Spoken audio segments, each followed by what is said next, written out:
Well, I'll speak to her. Oh, that reminds me. Better go down and stomp out the fire under that mess.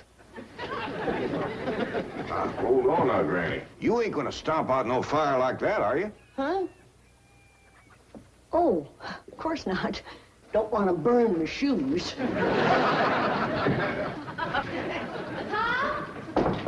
Granny! Somebody open the door! Howdy, Paul. What you got there?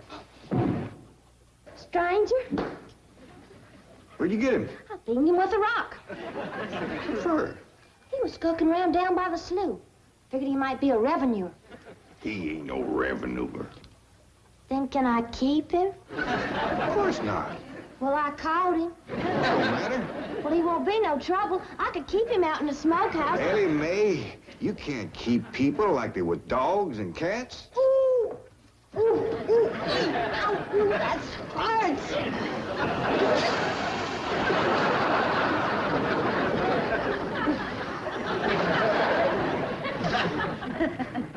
Who's that? Some feller Ellie found nosing around. Beat him with a rock so it'd be easier to tote. They're fellas from the petroleum company. What's a petroleum? I don't know. He asked me if he could do some wildcatting down by the slough. I said, help yourself. We're glad to get rid of the critters. What'd he say? Just kind of laughed. But the laugh's on him. There ain't no wildcats down there at that slough. No, it's too full of oil. Oh, what happened? Where am I? This here's the Clampett place. I'm Jed Clampett, my young and Ellie Mae, and Granny. Granny says you've been doing some wildcatting. There's no need to. Mr. Clampett, that swamp of yours is full of oil. I could have told you that. Well, my company would like to pump it out. Yeah, I like that too, but I just can't afford to have it done. No, you don't understand. You see, you wouldn't have to pay for it. Oh, I don't take favors from strangers. No, Mr. Clampett, you see, you're a very rich man. How big a rock did you bean him with? No bigger than a hedge apple. Listen, I've got to call my office in Tulsa. Have you got a telephone? A what? A telephone? Well, maybe one of your neighbors has one. It's well, down in this country, it's probably a box attached to the wall. And, you talk into it, and they can hear you in Tulsa. Maybe you better sit down for a spell. Oh, I haven't time. Listen, where's the nearest airfield? Airfield? You know, Granny, that's one of them there fields sets up in the air. Oh, never mind. I'll find it myself. Listen, now don't you sell that swamp till you hear from me. I'm flying to Tulsa. Now he thinks he's got wings.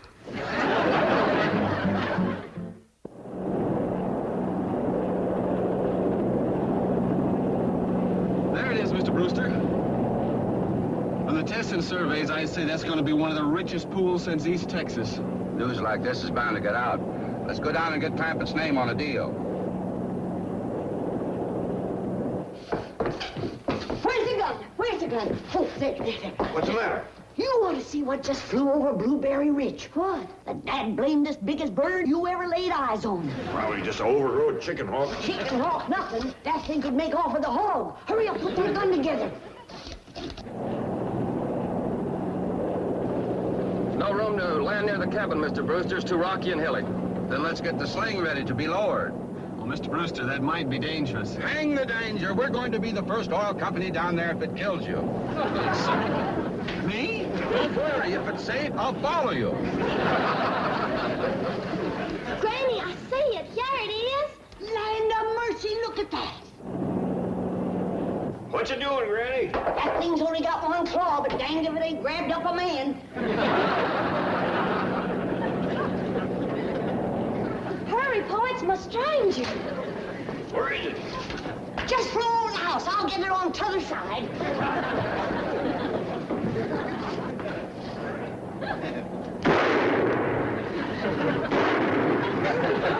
You kill it, Granny? No, but I made it drop that stranger.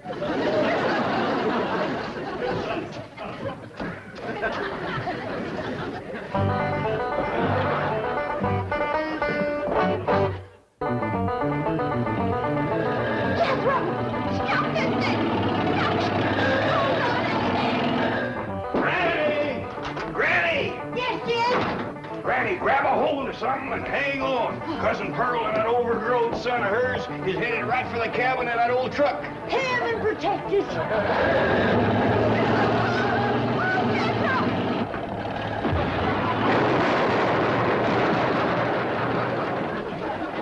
Did they hit us, Jed?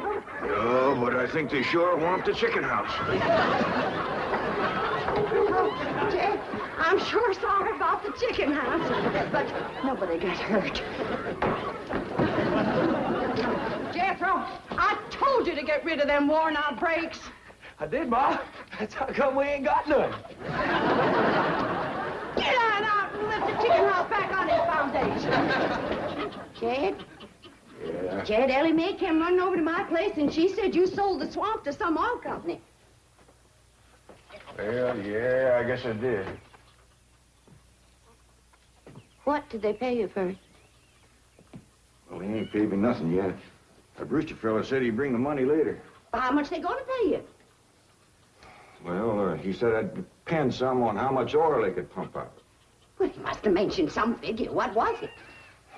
Now, Pearl, you know that old swamp weren't worth shucks. Jed Clampett, you got slickered and you're ashamed to admit it. That's just what I told you. Granny, how much they gonna pay him? All right, I'll tell you. He said around somewhere between 25 and 100. 25 and 100?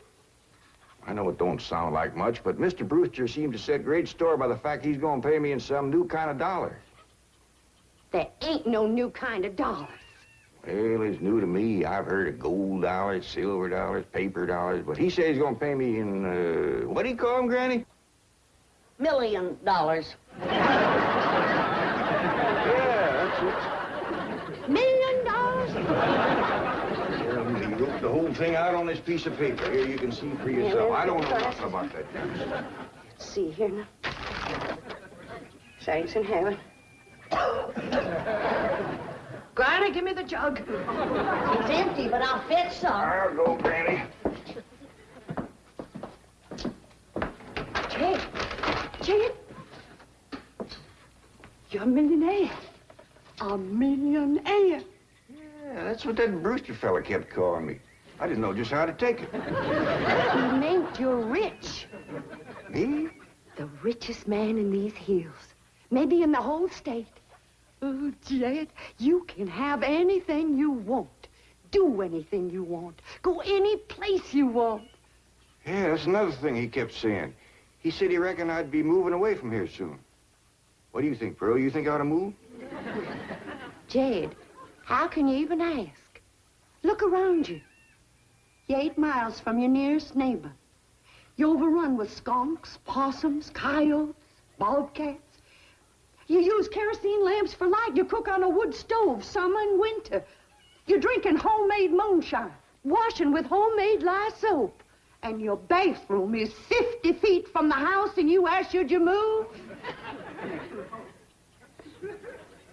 Yeah, I reckon you're right. Man, be a dang fool to leave all this.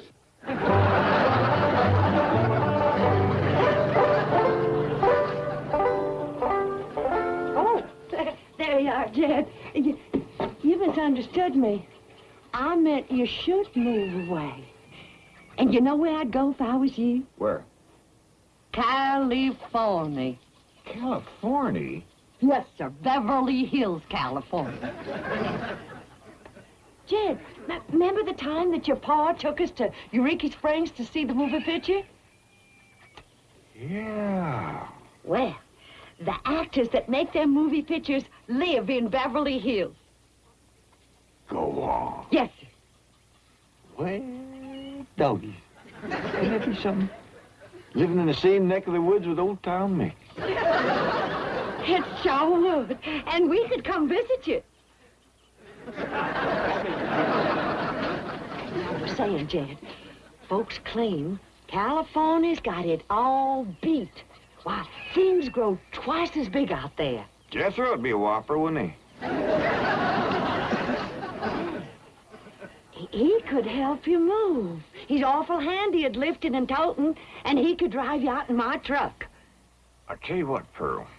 I'm going to have to study on this. When that Brewster fella comes back, I'll ask him what he thinks. Well, your cousin is right about that, Mr. Clampett. Beverly Hills is a choice residential area, and lots of millionaires do settle there. Folks like me, huh? Well, millionaires. And movie stars, too. Oh, yes, yes. Is Tom Mix there? No, I'm afraid Mr. Mix is dead. Oh, yeah. What's the matter with me? Remember, Pearl, he got shot at the end of that picture.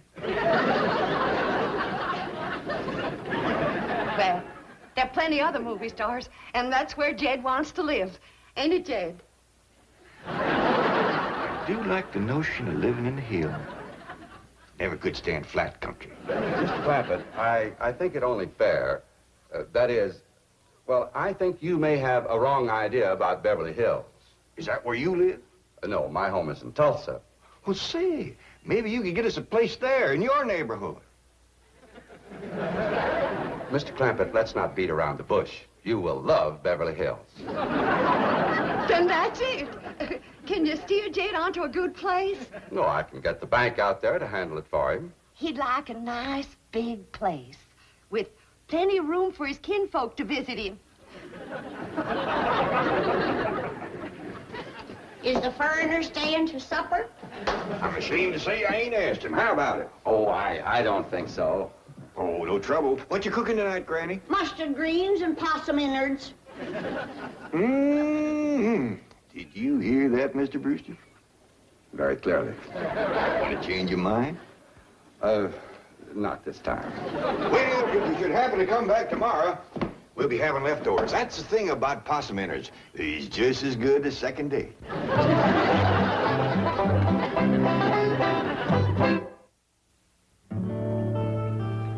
Ellie, if old Duke sits there with you, there ain't gonna be room for Granny. Oh, that's all right, Pa. Granny ain't gone. Who says she ain't? She says she ain't. That's right, Uncle Jed. She's a sitting on the back porch in her rocker, and she says that's as close to California as you're gonna get her. We'll see about that. Dang if I ain't got me the muliest women folk. We ain't never gonna get there.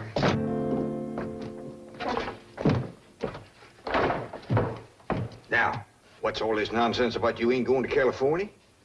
Ain't no nonsense to it. If the good Lord had wanted me in California, he'd have put me in California. Maybe he's just getting around to it. The book says he moves in mysterious ways. Well, if he moves me, I'll go. But you and Big Jethro ain't a budging me. Granny, this here Beverly Hills sounds like the kind of place you'd like. That Brewster fella says they got smogs out there. What's a smog? Well, me and Jethro figured out that's a small hog. And you heard what Pearl said. They ain't got no snow out there. You could run your still the year round. Run it the year round here. Yeah, but walking down through the snow to the still always makes you feel so miserable. I might feel miserable walking down, but the way I feels coming back makes up for it. Dang, damn it, Granny. We've been planning and talking about this trip for days. You never said you wouldn't go. Never said I wouldn't either. But that Brewster feller has bought us a house in them Beverly Hills. He sent our $25 million to the bank out there. Well, you just chase on out after it. I'm staying right here. And I ain't afeared neither. Granny, I ain't leaving you here alone. And I ain't a budging out of this rocker.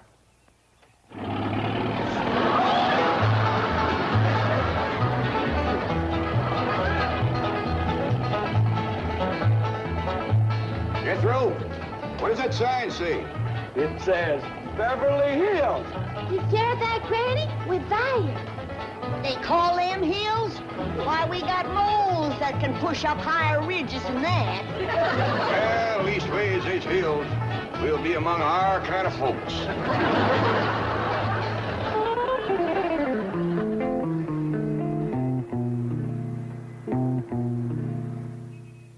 This deposit of $25 million to the account of J.D. Clampett. J.D.?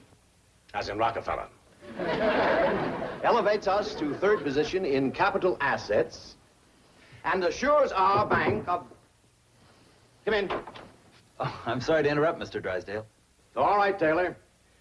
Well, are we all set to give the Clampetts a red carpet reception? Well, I'm afraid Mrs. Drysdale still isn't too happy, sir. Yes, I know.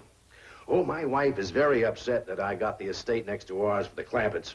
Says I don't even know what kind of people they are. Do you? I know to the dollar what kind of people they are. They're my kind of people. Loaded. Taylor, have the gardeners got the grounds in order? Yes, sir. But I'm afraid that's another thing your wife is upset about. Oh? Well, you see, your gardeners have been working on their lawn all week. Why, they've mowed it, trimmed it, fed it, clipped it. I don't care if they lather it and shave it. This is the most beautiful mansion in Beverly Hills. I want every square inch of ground within those walls in apple pie... Oh. Yes? Oh, hello, Margaret. No, dear, I'm very What? Well, good heavens, did you call the police? I'll be right there. What happened? The Clampett estate is being invaded by a band of outlaws. Invaded? Yes, they're holding the gardeners at gunpoint.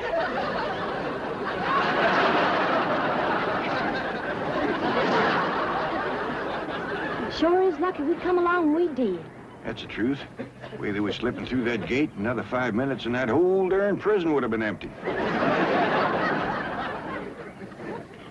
Jethro, you sure that's a prison?